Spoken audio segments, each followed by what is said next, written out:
శ్రీశైలం దేవస్థానం ధర్మకర్తల మండలి 10వ సమావేశం ధర్మకర్తల మండలి అధ్యక్షులు పోతుగుంట రమేష్ నాయుడు అధ్యక్షతన జరిగింది. మొత్తం 18 అంశాలపై చర్చించగా 15 అంశాలకు ఆమోదం తెలిపి 3 అంశాలను వాయిదా వేశారు. సామాన్య భక్తుల సౌకర్యాల కల్పనకు అత్యంత ప్రాధాన్యత ఇస్తున్నట్లు పోతుగుంట రమేష్ నాయుడు తెలిపారు. ఒకేసారి 12,000 మంది భక్తులు వేచి ఉండేలా 3 అంతస్తులో నిర్మించనున్న క్యూ కాంప్లెక్స్ పనులను త్వరలో ప్రారంభించేందుకు చర్యలు చేపట్టామన్నారు.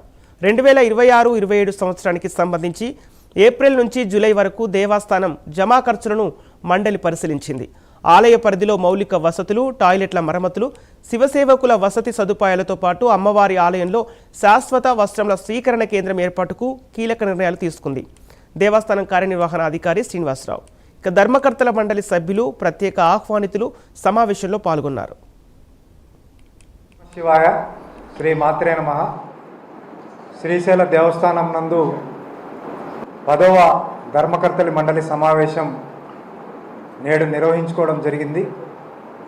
ఈ కార్యక్రమానికి ఆలయ ఈవో శ్రీనివాసరావు గారు, సహచర బోర్డు సభ్యులు, ప్రత్యేక ఆహ్వానితులు, అధికారులు పాల్గొనడం జరిగింది.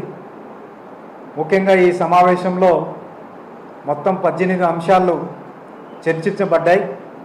వీటిలో 15 అంశాలు ఆమోదించబడ్డాయి. మిగతా 3 అంశాలను వాయిదా వేయడం జరిగింది.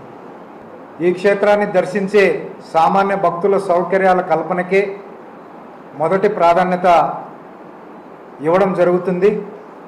ముఖ్యంగా క్షేత్రాన్ని దర్శించే ప్రతి భక్తుడిని ఒక అతిథిగా భావిస్తున్నాము.